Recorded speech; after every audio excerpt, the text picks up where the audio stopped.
Hola, buenas tardes a todas y a todos. Qué gusto saludarlos. Hola, hola. Hola, Esteban. ¿Cómo andas, Ahora ya Adriana? me tocó saludarte. De temprano no pude porque estaba ya en inauguración. Hola, Ya. buenas tardes, Nancy. Cindy, qué gusto. Buenas tardes a todos. Hola. Buenas tardes a todos. Francisco, hola. Nos falta Mario. ¿Tenemos alguna información de Mario? ¿No? Creo que Mario informó que él no iba a estar. Él me dijo Ok, que había informado muy bien. que por un problema Eh, personal. Sí. Estábamos un poco enterados. Mandamos nuestro abrazo a Mario, y a su familia. Esteban, ¿nos harías el honor de a presentar el libro de Cindy, un poco la historia del premio? Yo lo iba a decir, pues, acá, pero, o sea, ¿quién mejor que tú para compartirnos, te parece? Está bien, claro. Muchísimas gracias. Entonces, pues estamos solo que no tengo currículum tuyo. No, por favor, hombre. ¿Qué más presentación? Ahora hay que hablar del libro de Cindy. Muy bien, me parece muy bien. Entonces, si gustan, comenzamos. Yo creo que ya tenemos permiso. Muy buenas tardes, bienvenidos a todos, bienvenidas a todas. Estamos aquí para la presentación del libro de la doctora Cindy McCauley, Alcantarilla del Progreso, Corporaciones, Corrupción Institucionalizada y la lucha por el río Santiago. Bienvenida, Cindy, la autora. Muchísimas gracias por esta gran obra. Vale una muy rápido comentario. Considero yo que este libro tuyo viene a resolver muchos de los preguntas, dudas, movimientos sociales que se ha tenido sobre el río Santiago, pero que porque yo también me considero hemos carecido de esta sistematización, ¿no? Tan completa, tan profunda que haces tú, que hiciste tú con el Río Santiago. Te lo agradezco porque considero que marca, ¿no? Un antes y un después para los que estamos trabajando algo que tenga que ver con la cuenca Lerma-Chapala-Santiago. Entonces, bueno, mis felicitaciones para ti, Cindy. Se nota el súper trabajo arduo, ¿no? Y es un honor para mí estar aquí coordinando esta presentación. Gracias, gracias. Cindy, bueno, pues es licenciada en Artes y Ciencias por la Universidad McMaster y maestra en Estudios Ambientales por la York University de Canadá. Estudió el doctorado en Ciencias Sociales con especialidad en Antropología Social en el Centro de Investigaciones y Estudios Superiores en Antropología Social, CIESAS, Unidad Occidente. Hizo una estancia postdoctoral en Estudios del Desarrollo en la Universidad Autónoma de Zacatecas, enfocada en los retos políticos y sociales del saneamiento de aguas residuales municipales en la cuenca alta del río Santiago. Actualmente es colaboradora de la Asociación Ambientes Justos, AC. McCauley ha realizado trabajos de investigación sobre conflictos socioambientales, gestión del agua, control de la contaminación industrial y justicia ambiental durante los últimos 15 años y cuenta con diversas publicaciones sobre estos temas. Actualmente, Cindy es miembro del Sistema Nacional de Investigadores nivel candidata y de la red internacional Waterlat Gobasit. Muchas gracias, mucho gusto y bienvenida, Cindy. El primer presentador, así como estaba el orden, es Francisco Jalomo. Bienvenido, Francisco. Antes que nada, gran colega y amigo, y el doctor Francisco Jalomo Aguirre es Lead Fellow de la generación 22 del programa Estudios Avanzados en Desarrollo Sustentable por el Colegio de México. Es doctor en Ciudad, Territorio y Sustentabilidad por la Universidad de Guadalajara.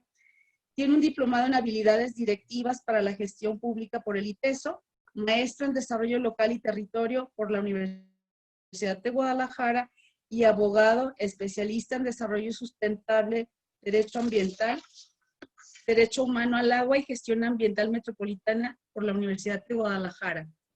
Muchas gracias y adelante, Francisco, con la presentación del libro. Al contrario, gracias a todos ustedes por la invitación, a José Esteban Castro, a Adrián Hernández y a todos aquellos que están dentro de la organización de Waterlab, de este evento incluso, y a quienes también nos apoyan en la cuestión técnica, porque yo sé que siempre hay detrás alguien en este aspecto y que muchas veces se nos olvida. Entonces también les agradezco. También quiero agradecer a Cindy por la confianza depositada para poder leer su obra. Sinceramente es una obra bastante amena, bastante interesante. Permítanme hacer un poquito como la alusión a si estuvieran leyendo una novela que pareciera de ciencia ficción, una novela que pareciera de otro mundo, de otra realidad, de otro país. Y no, lo que hace Cindy es sobre todo platicar de una forma bastante armónica, bastante bien estructurada, bien pensada, lo que está sucediendo en lo que es el río Santiago, en lo que corresponde a, en este caso, la región hidrológica número 12, Lerma-Santiago. En un tramo de esta es donde se sitúa la historia de esta novela, que más que una novela, por eso les indicaba que hacía esa alegoría, es un libro de investigación científica que nos habla de la sección del Santiago. Esta parte del Santiago, incluyendo el Lerma, tiene una extensión territorial de 132.916 kilómetros cuadrados. Es una de las cuencas más contaminadas del país. Y la obra que Cindy nos presenta, Alcantarilla del Progreso, corporaciones, corrupción institucionalizada y la lucha por el río Santiago, desde el solo título nos va dando referencia al contenido que nos espera en el grueso de las 376 páginas que componen la obra.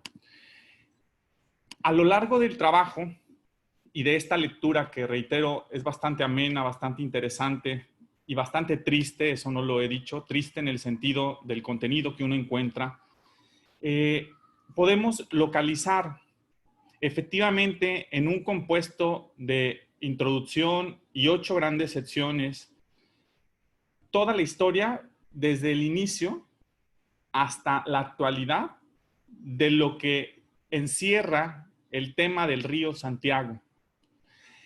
En la parte introductoria, Cindy básicamente nos explica aquellas secciones en la novela que vamos a encontrar, en donde la primera de estas, industrialización y regulación ambiental en México, nos da clara cuenta de los problemas en materia de esa puesta de la esperanza y del futuro en el progreso a través de la industrialización.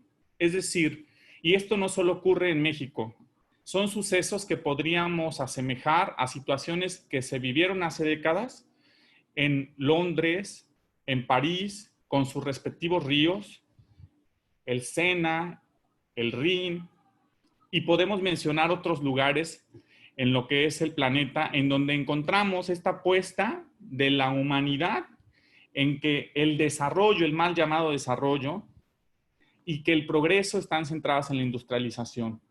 Y nos lo vincula de manera muy bonita en términos de la industrialización y cómo las incipientes normas ambientales en México fueron arropando ese proceso, pero de manera inadecuada.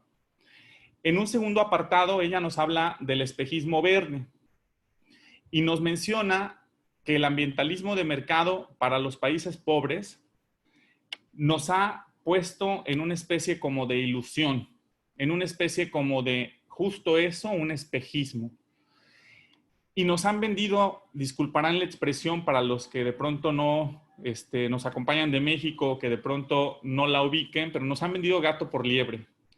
Es decir, Cindy nos explica y nos detalla de manera muy clara que donde hemos puesto la esperanza, se nos ha olvidado que tiene un soporte que es el territorio y nos indica que tiene un soporte que es la naturaleza, que le da cabida a todo lo demás y es a la que hemos puesto de lado como el juguete feo, pero del cual todos aprovechamos. Y entonces nos dice que este espejismo ha llevado justo a esta tercera sección de su libro, en donde nos habla de las máscaras del poder. Y en esto nos explica la estrategia, sobre todo teórico y metodológica de su trabajo, de manera muy artesanal, de manera muy detallada, de manera muy precisa, en donde nos indica, particularmente en esta gran sección 3, de forma muy puntual, cómo ella, para su trabajo, fue haciendo uso de etnografía institucional, de corrientes de la ecología política vinculadas con la justicia ambiental. Nos habla acerca del campo de la ecología política dentro de este abordaje del Río Santiago y nos indica también qué técnicas de investigación, incluyendo la del relato, ella fue utilizando para la reconstrucción de este trabajo. En un cuarto apartado, en un cuarto capítulo, Cindy tiene la certeza de señalarnos cómo ha sucedido la crónica de una lucha entre negar el problema del Río Santiago y el horror que representa para quienes de manera inmediata viven a las inmediaciones del Río Santiago, pero muy particularmente en los municipios de El Salto y Juanacatlán. Aquí hago un paréntesis porque me gustaría decir que a pesar de que yo vivo en el área metropolitana de Guadalajara, de la que forma parte El Salto y Juanacatlán, he tenido alumnos en la carrera docente que no saben lo que sucede y que también viven en el área metropolitana, quizás Zapopan, quizás Tlajomulco, quizás en el propio municipio de Guadalajara, algunos incluso en Tonalá que están un poquito más cerca a la realidad horrorosa de lo que se vivencia en el Río Santiago. Y desconocemos, muchos desconocemos lo que sucede en esa parte. Pensamos que lo que realizamos en nuestros domicilios, en nuestras actividades rutinarias, desaparece. Y aplica lo mismo para aguas residuales que para los residuos sólidos. Y en este capítulo, Cindy nos dice, no desaparece, hay un horror específico en unos lugares específicos en donde hay gente que está sufriendo. Hay gente con problemas de dermatitis, hay gente con problemas en las vías respiratorias. Es un sitio en donde la calidad de vida ha llegado a un nivel de degradación bastante alto que debería poner a todos los actores en confluencia para iniciar la solución, no para solucionar, para iniciar la solución. Porque esto nos llevará décadas y no los eslogan del gobierno actual que dice con la campaña Revivamos el Río Santiago, que en una administración van a solucionar lo que tenemos por cerca de 5 décadas más o menos realizando en el Río Santiago y en otras partes del país. Entonces Cindy nos explica esta negación gubernamental y esta negación incluso de las instituciones y nos detalla el horror que se vivencia ahí. Escucha a la gente e interpreta esas carencias, esos sufrimientos y esas vivencias de quienes están directamente dentro del ojo del huracán del Río Santiago en cuanto a su problemática. El libro, incluso, posterior a ello, vincula con la no regulación ambiental en el caso del Río Santiago. Y en este apartado, en este quinto apartado, nos explica entonces todas las deficiencias normativas, nos explica cómo hay una mafia que a su vez vinculando con los otros capítulos, no ha permitido que tengamos lo que necesitamos en cuestión normativa. Y, por ejemplo, del capítulo anterior, del 4, junto con este 5, ella nos habla de la macrorecomendación y del polígono de fragilidad ambiental. ¿Qué es esto para los que se están acercando por primera ocasión a la problemática del río Santiago, localizada particularmente o sobre todo en el estado de Jalisco? Lo que significa la macrorecomendación y el POFA es el polígono de fragilidad ambiental, es el señalamiento institucional que ocurrió años atrás para que nos pusiéramos en orden a las industrias, a la ciudadanía y a las demás dependencias de gobierno para solucionar el problema del río Santiago, el problema de contaminación, de corrupción, y bajo estos esquemas se generó por la Comisión Estatal de Derechos Humanos una recomendación llamada macrorecomendación. La macrorecomendación relacionada con el río Santiago. Y el gobierno del estado, tomando algunos de los aspectos de esa recomendación, porque no aceptó todos los puntos, hizo una cosa llamada POFA, Polígono de Fragilidad Ambiental. Y el polígono de fragilidad ambiental era poner en la misma mesa a diferentes dependencias del gobierno del estado, cosa que por obligación de ley ya tendrían que haber estado realizando sin necesidad de una macrorecomendación, y ponerlos de acuerdo para atender la problemática que se estaba suscitando y que se sigue suscitando. Y solo, porque no les voy a detallar todo sobre la macrorecomendación y el POFA, uno de los puntos de acción, solo para que imaginen el nivel de intelecto de las acciones del polígono de fragilidad ambiental, es decir, el nivel de acciones para solucionar la problemática del río Santiago, en el que está la voluntad política. Una de las acciones era hacer escuelas verdes. Y las escuelas verdes tenían que ver con poner techos en los patios, enredaderas en los muros, bebederos de agua, cambiar los focos por focos LED, y básicamente en eso se enfocaba la escuela verde para atender el problema del río Santiago a través del polígono de fragilidad ambiental. Y ustedes dirán, ¿y eso cómo nos va a solucionar el problema del río Santiago? Pues lo mismo yo me sigo preguntando. Había acciones por parte del gobierno que no iban a atender el problema. Aquí es donde retomamos esto del espejismo verde, de lo que ella nos habla en el segundo apartado del libro. Y entonces, después de este dato anecdótico, retomando en la composición del libro del sexto apartado, que es donde me he quedado, ella comienza a hablar del enemigo en casa, del regulador, que es las instituciones, por citar uno, y de los regulados. En el caso de la norma de descarga, por ejemplo, en México, uno de los insumos, digámoslo así, más importantes que se supone evitan la contaminación de los cauces de competencia federal es la NOM 001. NOM significa Norma Oficial Mexicana. Y cuando decimos Norma Oficial Mexicana, de conformidad con la Ley Federal de Metrología y Normalización, es de obligatorio cumplimiento. ¿Pero qué ha sucedido? Que la propia Ley Federal de Metrología y Normalización dice que para hacer una NOM hay que mandarle a hablar a los que vamos a prohibirles y sentarlos en la mesa junto con algunos representantes de la sociedad civil. Eso es lo menos. Y las instituciones de gobierno vinculadas al tema del que se trate. Francisco, 3 minutos para cerrar.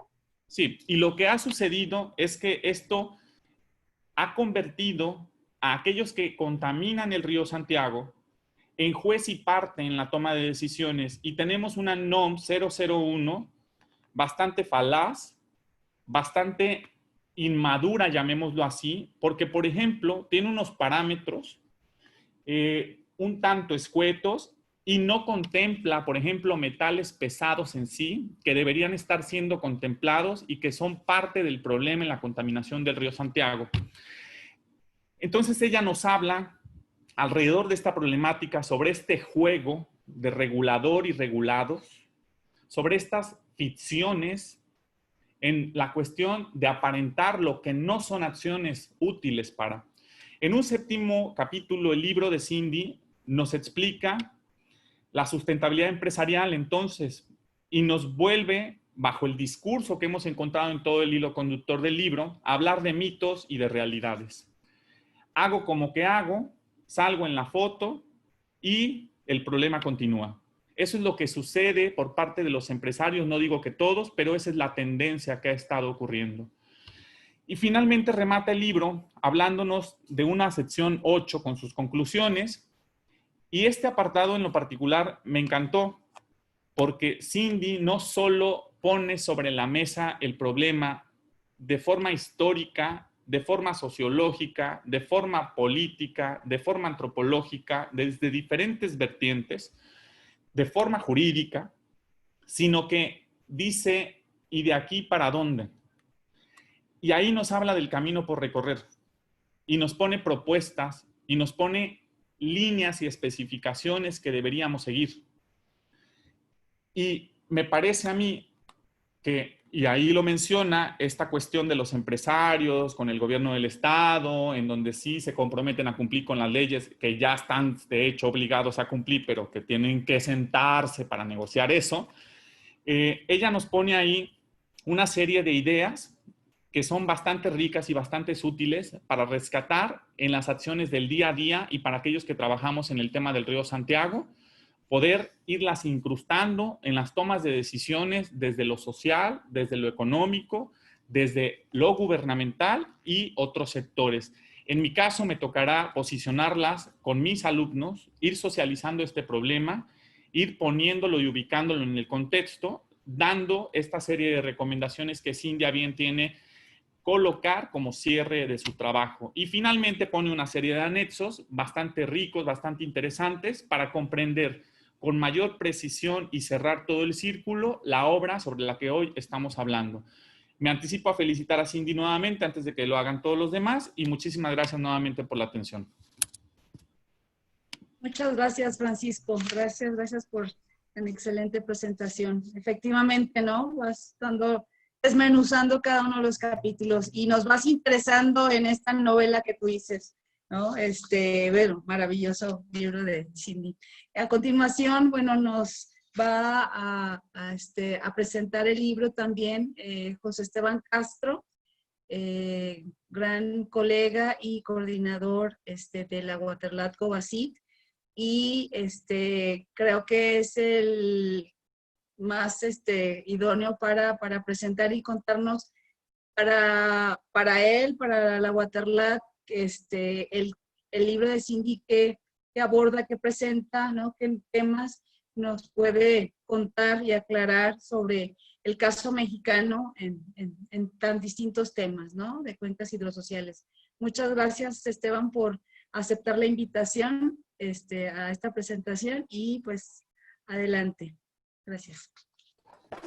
Bueno, muchas gracias, Adriana. Voy a ser muy breve, porque creo que es muy importante que Cindy pueda hacer su presentación, pero quiero precisamente dar un breve marco para quien no esté familiarizado.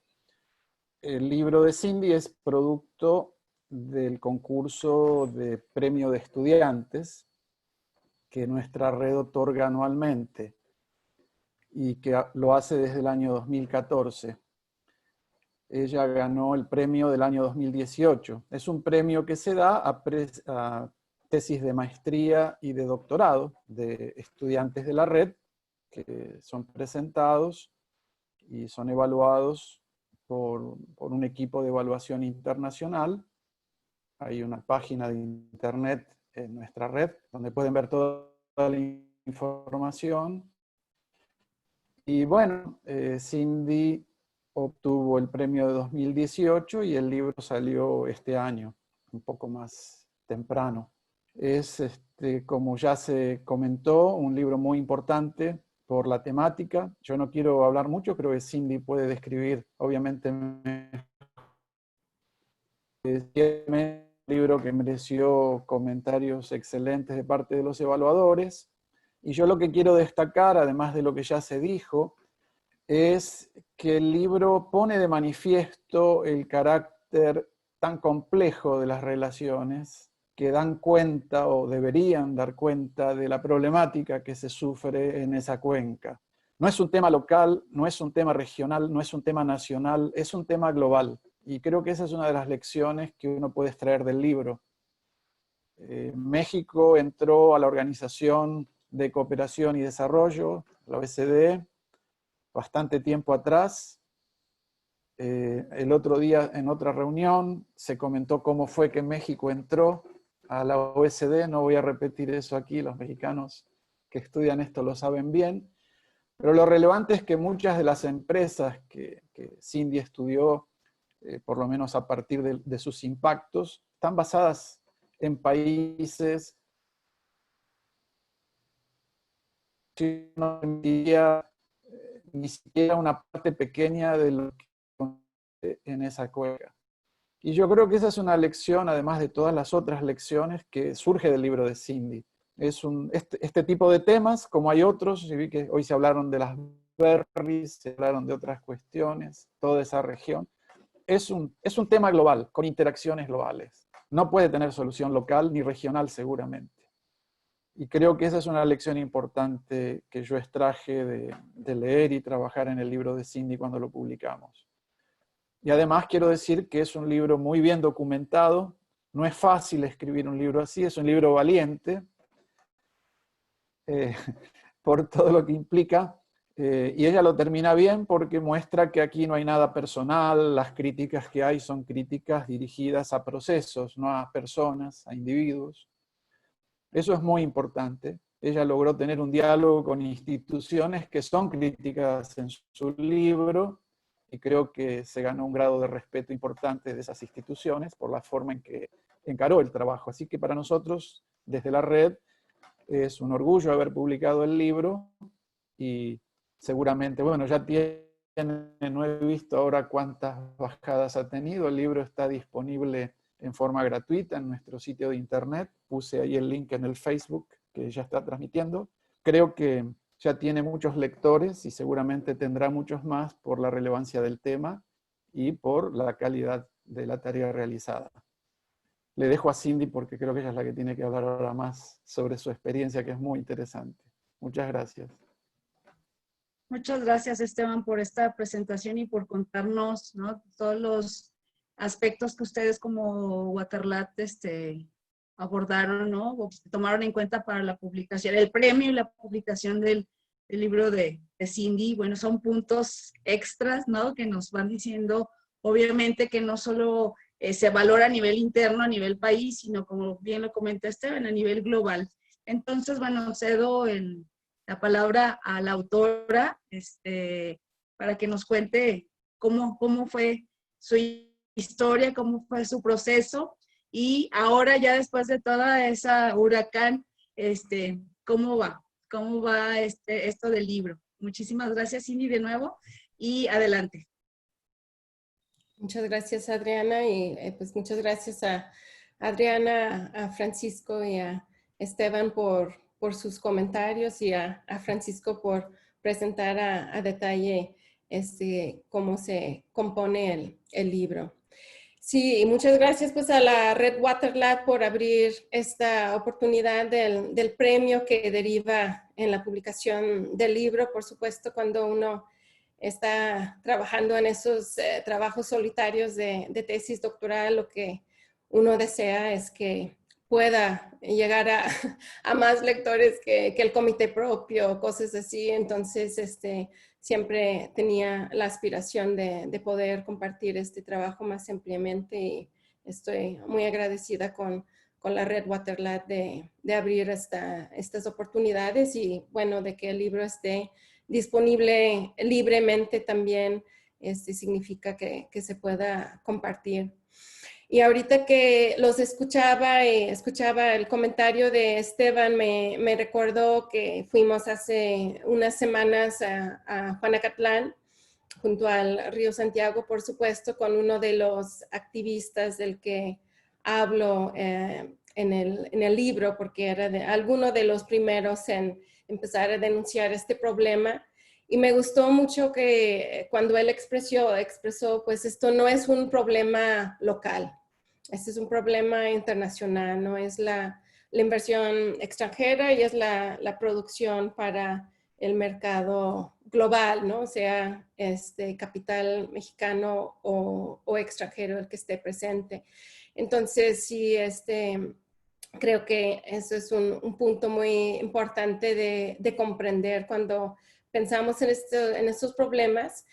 Y yo, pues, en lo personal, tengo, creo, una historia algo larga con el tema del río Santiago y que lo sigo cerca y a lo mejor será de esas problemáticas complejas que espero seguir cercana de alguna u otra manera mientras siga trabajando.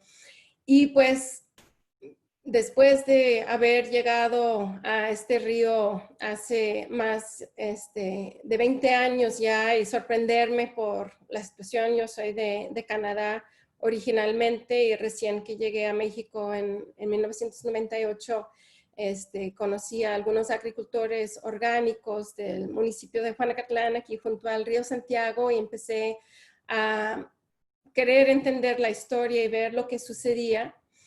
Trabajé un poco más como relato en el libro en este tema desde una organización no gubernamental, el Instituto Mexicano para el Desarrollo Comunitario, durante unos años a partir del 2005.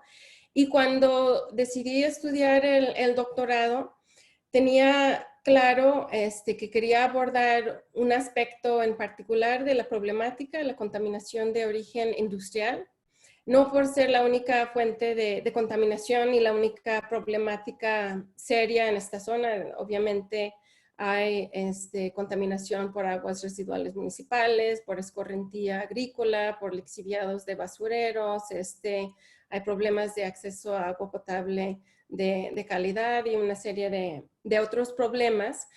Pero por la posible toxicidad de la contaminación de origen industrial y también por ver que era algo que no se estaba abordando en los planes y programas gubernamentales incipientes que ha habido para atender esta problemática, decidí enfocarme en por qué se sigue contaminando el río Santiago por fuentes de contaminación industrial, a pesar de muchos años en ese momento al iniciar eran menos ya, a lo mejor podamos hablar de casi 20 años de una denuncia ciudadana, un conflicto socioambiental importante.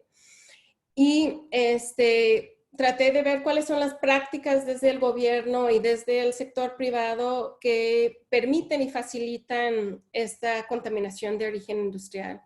Y básicamente, para entender eso, hablo de que existe una corrupción institucionalizada. Y sí, como mencionaba Esteban, no es con ese término referirse a actos individuales de un funcionario público querer tener un enriquecimiento ilícito a partir de sobornos o cosas que normalmente asociamos con la corrupción, sino cuando hablo de corrupción institucionalizada, tratar de ver un patrón de actuación gubernamental que genera un sesgo donde se prioriza la ganancia privada sobre la protección de la salud de la población y los ecosistemas.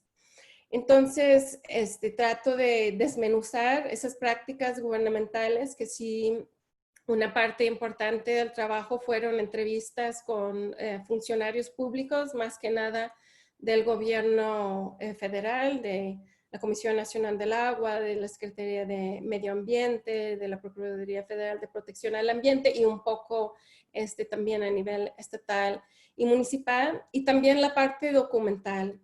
Actas de inspección, cédulas de operación anual, otros documentos que se pueden obtener a través de las peticiones de acceso a la información pública.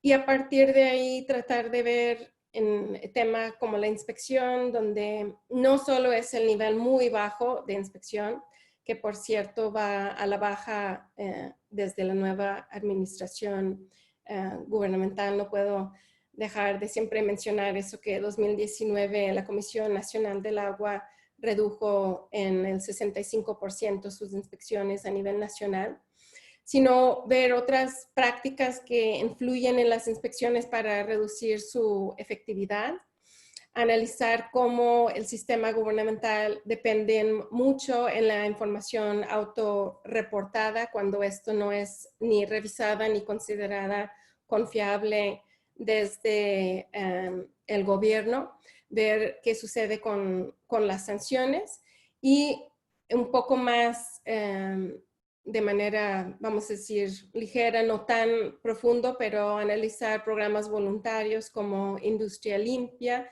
ver cuál ha sido el impacto, el funcionamiento del registro de emisiones y transferencias de contaminantes y la regulación a nivel municipal.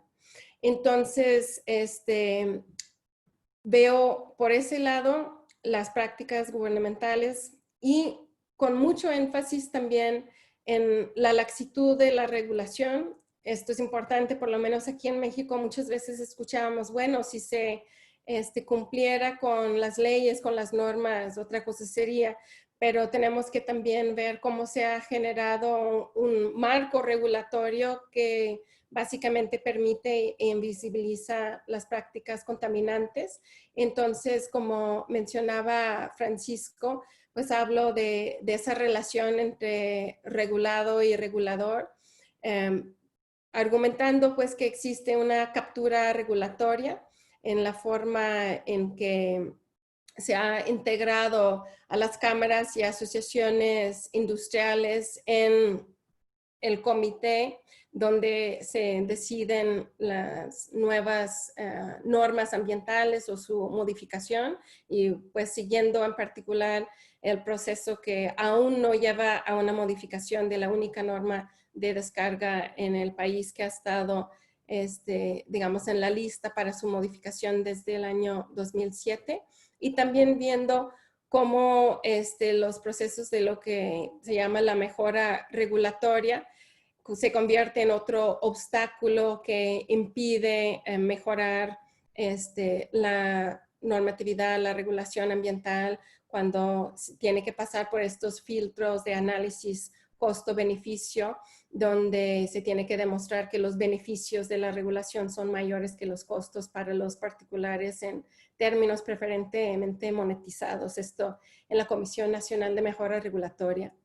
Y pues finalmente veo las prácticas empresariales, tratando de ver primero qué podemos entender desde lo que las mismas empresas presentan en sus múltiples informes de sustentabilidad o responsabilidad social corporativa, desde la óptica local, desde el derecho a saber de las comunidades. Existe algo que se desprende de interés de estos informes y obviamente, bueno, no es muy sorprendente que desde el nivel local aportan muy poco, son compromisos ambiguos, muy pocos datos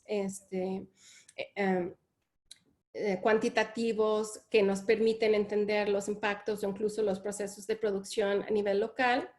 Y luego hablo de un mito, ahora sí, que para mí es una parte fundamental del argumento, el mito de las multinacionales, que lo he querido llamar porque cuando vemos, no he hablado, digamos, de la parte más conceptual del libro, desde tratar de entender cómo este sistema se apoya en ideas del ambientalismo de libre mercado, y cómo esas ideas han sido adoptadas para países pobres o para países en desarrollo, porque se presume para los países en desarrollo, esto se ve desde documentos de la OCDE y demás, que donde existe poca capacidad gubernamental, pues hay necesidad de llegar a las normas por consenso con los regulados para fomentar el cumplimiento voluntario, que se debe de aprovechar los conocimientos técnicos de las empresas transnacionales que pueden tener mayor información y datos que incluso en los gobiernos. Entonces tenemos un sistema muy dependiente de la autorregulación y el automonitoreo, y esto, uno de los argumentos que lo apoya es lo que llamo el mito de las multinacionales, que dice que, y bueno, esto se escucha y lo trato de ejemplificar en voz de diferentes actores, sostiene que las empresas transnacionales, por tener normas internas y certificaciones internacionales, pues van más allá del cumplimiento con la regulación mexicana de por sí y no son fuente importante de violaciones a la regulación ambiental por tener que cumplir con estos estándares internos y mantener sus certificaciones. Y trato de analizar eso empíricamente al ver el desempeño de 4 empresas transnacionales que están ubicados en este corredor industrial que estoy estudiando en la parte alta de la cuenca del río Santiago, y ver para estas empresas donde ha habido algunos análisis de sus descargas, bueno, están cumpliendo o no están cumpliendo, y se ve un historial muy claro de incumplimiento con la normatividad mexicana, de algunas empresas que han pedido excepciones en sus permisos de descarga para incluso ir más allá de lo que marca la normatividad mexicana, o que tienen que hacer cambios a su proceso de tratamiento del agua en respuesta a cambios a nivel de la regulación local, en este caso la clasificación del río Santiago. Y en fin, se ve que este argumento, que sí es una falacia, pero de todos modos tiene un funcionamiento muy claro como una justificación para un sistema dependiente en el automonitoreo. Creo que algo vi de mensaje que puede haber preguntas, no sé si debo de ir cerrando, pero solo diría que ahora vemos a nivel estatal un programa focalizado en el río Santiago, un supuesto, digamos, programa emblemático del gobierno del estado. Y aún así vemos una ausencia real de acciones que tomen con seriedad la problemática de contaminación de origen industrial. Algunos posibles programas que puedan venir, que considero pueden ser una simulación, como han hablado de un certificado Santiago para empresas en la cuenca, un programa voluntario.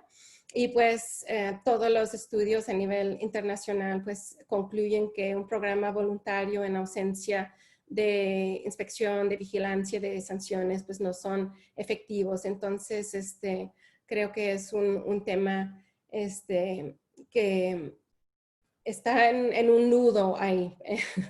Hay un nudo que es difícil de desatar cuando se quiere seguir persiguiendo una estrategia de industrialización, pues que se vende con la legislación ambiental flexible, los salarios bajos y todos los costos para la población que vive en estas zonas de sacrificio.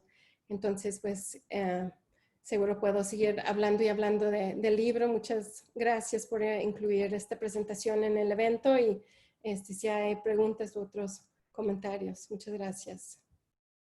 Bien, muchísimas gracias, Cindy, por esta gran presentación y que nos cuentas, ¿no?, más sobre la trayectoria del libro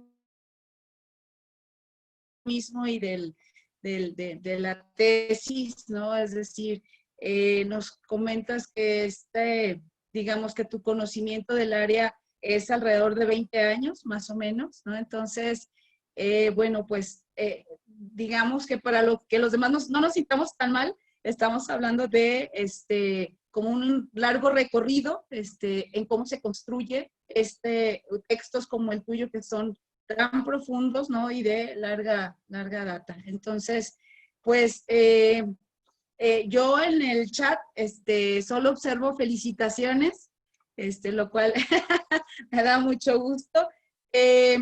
aquí de los presentes, de los 30 participantes, me gustaría saber si alguno de nosotros, alguna, quisiera comentarle a Cindy, preguntarle. Tenemos alrededor de 10 minutitos más para cerrar. Hay que aprovechar a la autora, ahorita que la tenemos con nosotros. A mí me quedó la duda solamente brevemente de si ahorita estás trabajando la parte alta del río Santiago o estás profundizando, digamos, más allá de lo que, del contenido del libro, y si estás observando estos mismos, digamos, actores sociales, políticos, económicos. Pero bueno, vamos a darle oportunidad a los demás. A alguno de los que estamos aquí en el webinar que nos quiera comentar, colegas. Hola, José Luis Cefo. Muy bien, Hola, adelante, Cindy, adelante. Adriana, muchas gracias, Francisco, Esteban. Mira, es este asunto interesante, preocupante y demás, y te pregunto en un sentido similar a Adriana, si tú o otra gente están viendo más para allá, te platico porque yo soy de Nayarit. Si tienen idea de algo de Aguamilpa, Boca de Camichín, el río Santiago en Nayarit, pues pasa lejos de Tepic, o sea, no le importa mucho a la gente porque, pero bueno, si ahí donde tú estudias está ese cochinero, ¿qué de eso llega allá? O por el trayecto se diluye, se limpia y podemos comer peces muy ricos en Boca de Camichín. ¿Qué sabes de más para allá?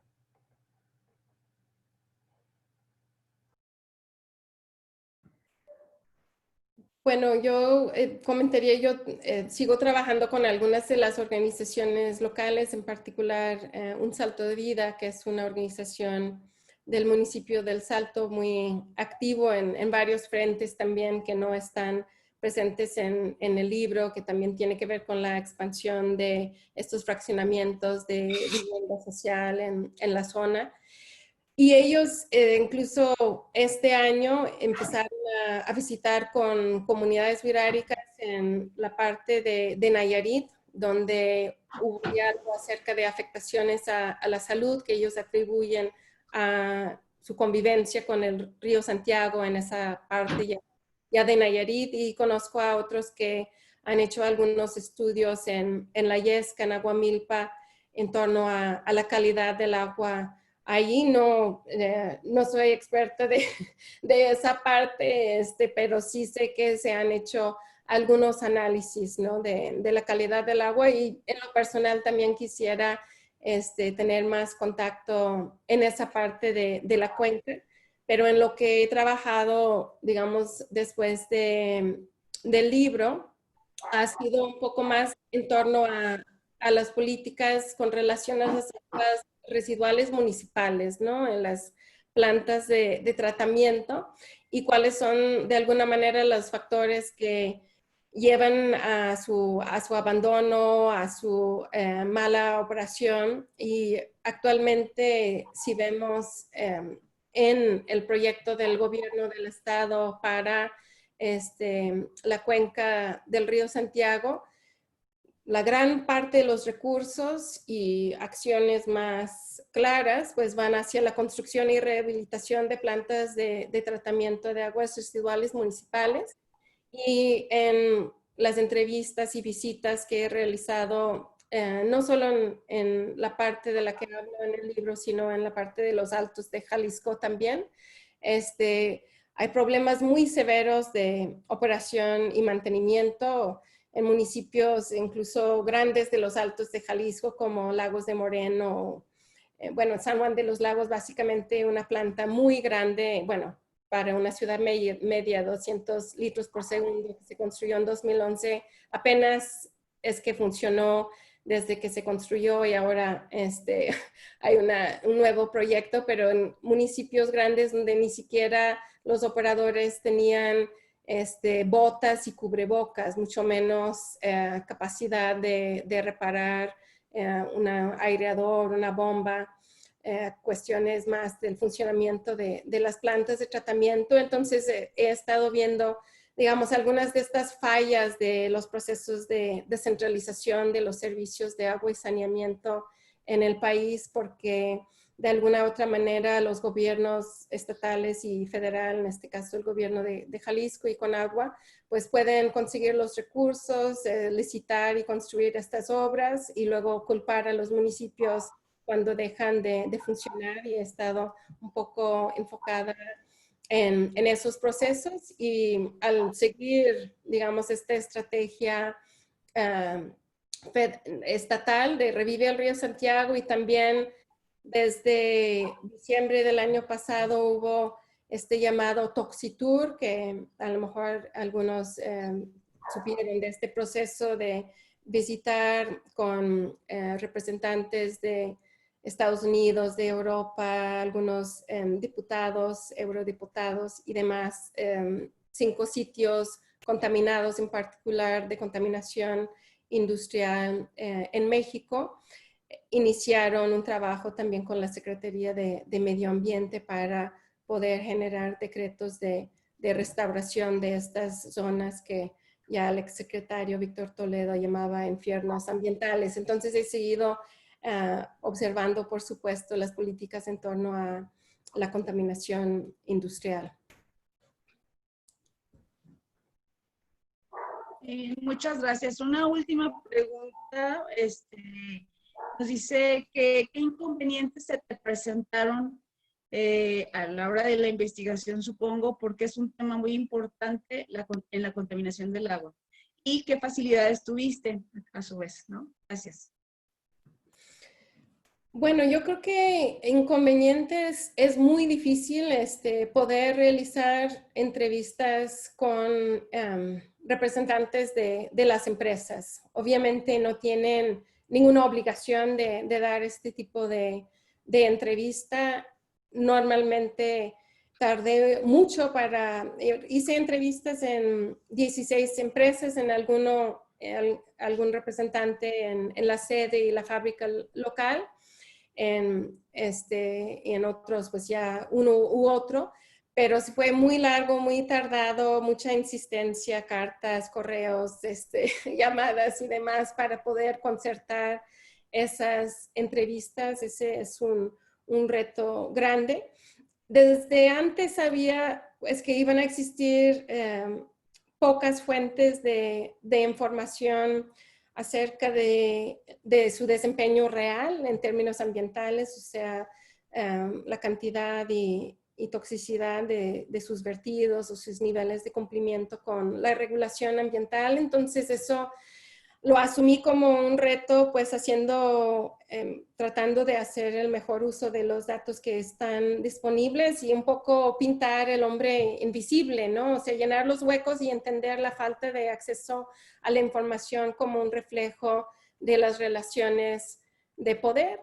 Y bueno, traté de participar en algunos espacios empresariales donde fue posible. Para mí fue muy interesante participar en una serie de eventos y un diplomado de la Asociación Nacional de la Industria Química.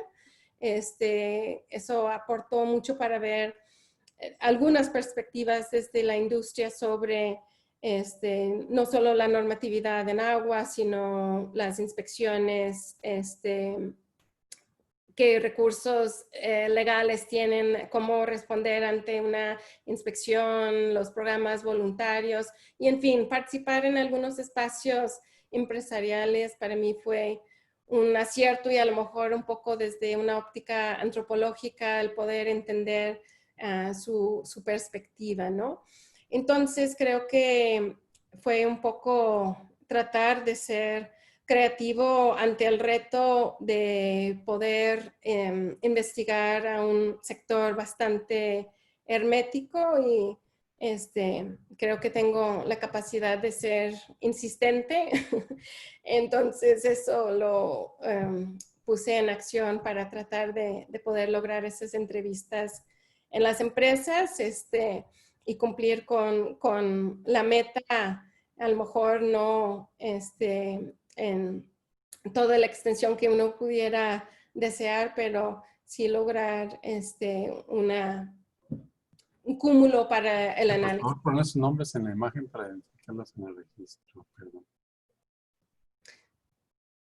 Y bueno, ya terminé también mi respuesta. Muchas gracias, Cindy. Bueno, Milton preguntaba cuál había sido su estrategia para las entrevistas con las empresas. Yo creo que la respondiste, ¿no? Cuando nos comentas quizás sobre alguna propuesta especial para, aparte de lo que ya nos comentas de las empresas, ¿cómo entraste?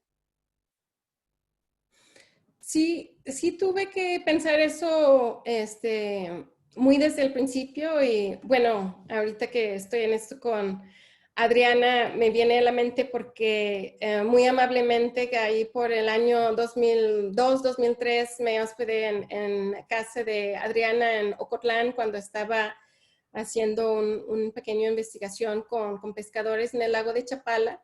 Y en esa época también fui y hice entrevistas en algunas de las grandes empresas, en Nestlé, en Celanese, en Ciba, que ahora es Huntsman. Y en esa experiencia de hace muchos años me quedó una lección muy clara que si uno hacía una pregunta muy incisiva acerca de sus prácticas contaminantes o demás, no ibas a poder entablar diálogo. Entonces sabía de antemano que eso no iba a ser una posible estrategia. Y por experiencias de trabajo ya más recientes, entendí, digamos, la jerga y las formas de pensar la sustentabilidad empresarial.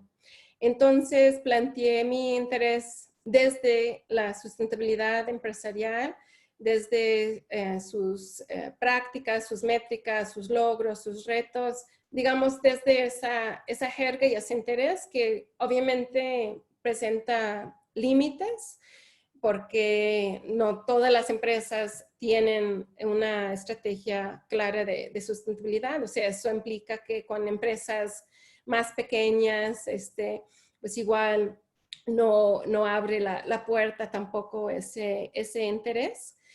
Y a lo mejor preguntas más incisivas ya saldrían del tema, pero sí fue mi experiencia que de por sí es muy difícil hablar de estos temas y creo que fue una estrategia que permitió dialogar de una manera que no generara, digamos, un cerrazón al diálogo sobre este tema.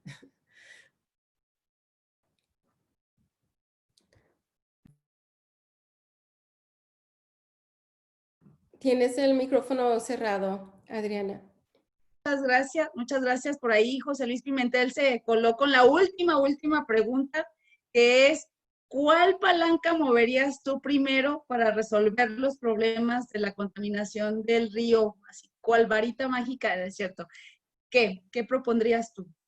Y la última y cerramos. Gracias. Gracias. Bueno, qué pregunta tan fácil, ¿verdad? No, pues hablando como más ampliamente, creo que es importante que cuando pensamos la restauración del río sea desde las comunidades, ¿no? Que sea una concepción plural de una estrategia desde las comunidades. Digo, a lo mejor lo estoy pensando cómo se ha venido llevando el programa aquí a nivel estatal, desde un orden de gobierno, desde las autoridades muy pretendiendo ser integral, pero por supuesto con una óptica pues más seccional y política, ¿no? Entonces, eso creo que es la base. Cuando hablamos de la contaminación de origen industrial, se tiene que cambiar la normatividad. Como han demostrado las autoridades, muchas descargas pueden ser tóxicas y también cumplir con las normas ambientales. Entonces, en esa situación, difícilmente algo cambiará. Pero, por supuesto, eso no es suficiente.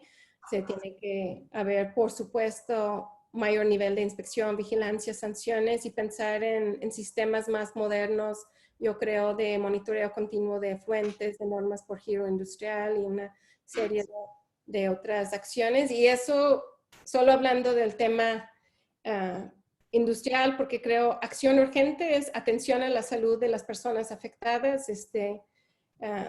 Muy triste ver personas trasplantados renal, con daño renal en la zona del Salto y Juanacatlán, que no tienen acceso a la medicina que requieren para no rechazar los órganos, que están viviendo en un entorno sumamente contaminado. Entonces, urgente es atención a la salud. Entonces, ya respondí como con 5 cosas. Muy bien, gracias. Gracias, muy amable. Tuviéramos más tiempo, no, muy bien, pues agradecerles de nuevo a todos, en particular, bueno, a Cindy, gracias. Yo creo que en breve te vamos a invitar a una conferencia porque como que nos despiertas, ¿no? Muchas más de nuestras preguntas que tú ya te las respondiste, entonces que nos compartas, ¿no? Todo este camino recorrido. Gracias. Gracias, Esteban. Gracias, Francisco. Quien quiera prender su video ¿No? para conocernos. Agradecerles a todos por esta jornada matutina del primer día del coloquio. Yo estoy más que emocionada. Sofía, qué gusto verte. Gracias por estar. Y bueno, a invitarlos a la sesión de la tarde que comenzamos a las 4 con las siguientes mesas. A las 6, la muestra de cortometrajes. Gracias a todos, gracias a todas. Y pues a comer, provechito, a recuperar fuerzas y nos estaremos viendo por la tarde y el día de mañana. Gracias, gracias. Hasta luego. Muchas gracias. Gracias a todos, hasta luego. Adiós. Esteban, gracias. Gracias, Cindy, gracias, Francisco, gracias, Esteban, bye. Gracias, Adriana. Hasta luego. Bye. Hasta luego, bye. Adiós a todos. Adiós. Adiós.